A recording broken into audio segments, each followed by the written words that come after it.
So today I'm getting packed and ready to go for a 2-day trip that leaves tomorrow. We are airlining out to Jackson Hole because the airplane's out there, which might sound a little familiar. But instead of staying in Jackson Hole, also tomorrow we're operating a flight from Jackson Hole to Meeker, Colorado, which is a little mountain town, non-towered airport. So that should be a fun flight. And then Thursday we're flying back home. I've never been to Meeker, Colorado before. From my research, it seems like a small mountain town with mostly hunting and fishing for its local activities. Not really my style. For small town overnights, I typically pack books, and I always make sure to bring my laptop to get caught up on some Netflix.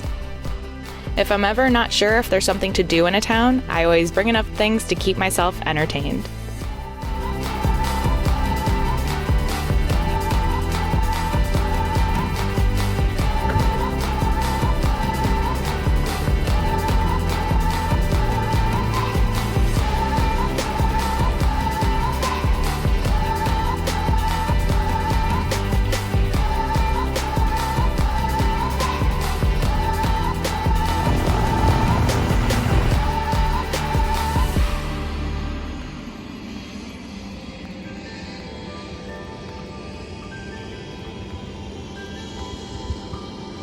Made it to Jackson Hole. We don't depart for like 4 hours, so we have some airport appreciation time. I think I'm gonna do some work on my computer, maybe some editing, then get the plane all ready, make sure everything's all clean, ready to go for when our passengers arrive to head to Colorado.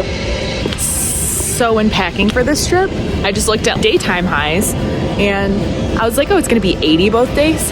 Perfect, sweet, awesome, love that. It is like 50 degrees here. I'm freezing. All I have is this light jacket. Here's to hoping that it warms up soon. 3 hours later. When flying into unfamiliar, untowered mountain airports, I typically spend some time doing research prior to the trip, just to familiarize myself with the area. I'll look at things like the runway length, the surrounding terrain, the approaches and procedures into the airport, as well as if the runway has any slope or any rapidly rising terrain on either sides of the runway.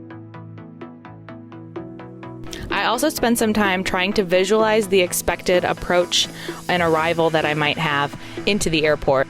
Taking these steps to be prepared ahead of time makes flying into an unfamiliar mountain airport much less intimidating.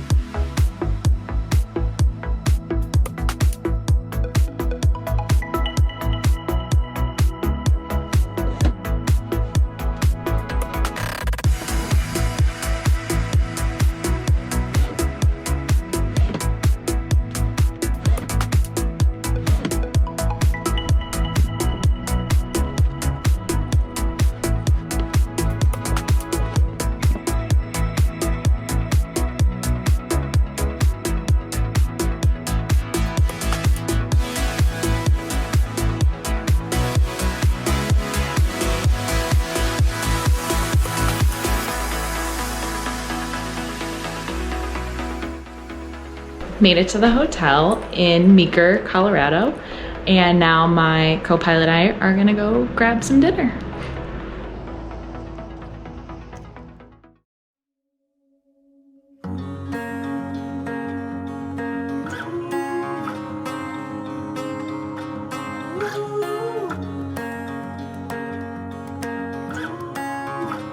I love running, and I know that that's not something that everybody can identify with.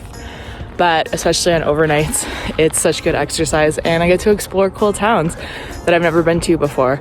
And sometimes they're at altitude, and that's a challenge, but it's fun. Also, in case you're curious how small this town is, population is less than 2,000 people, and I don't have a cell signal at all. 0 bars.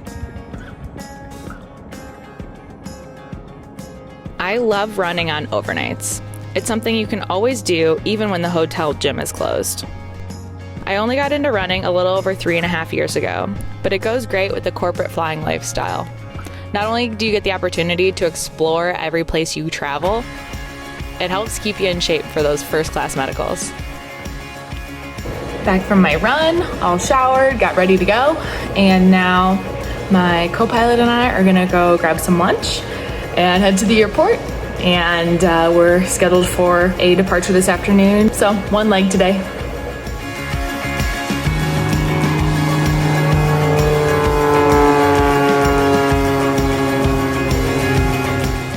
So we're at the airplane. We've got some time before the passengers arrive, so just getting the plane ready and honestly hanging out and enjoying the nice day. It's like 65 out and like no humidity, sunny, so yeah, just hanging out and gonna start setting things up soon. Finished pre-flight, all that good stuff. And weather looks good all the way back to Chicago, which is what we love to see.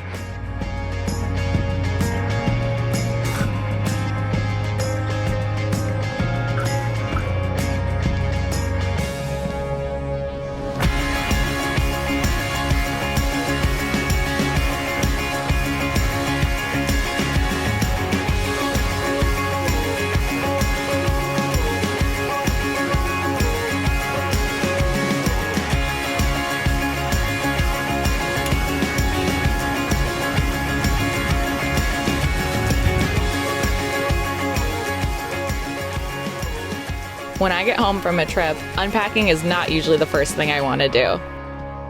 Typically, I'll just take out what I need to get ready for bed and leave the rest till tomorrow.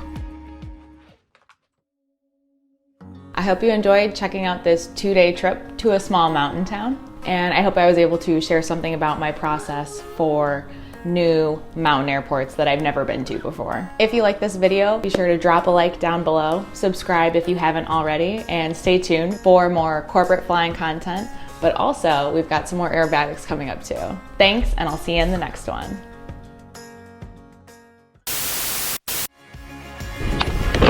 I don't have a key. Do you have a key?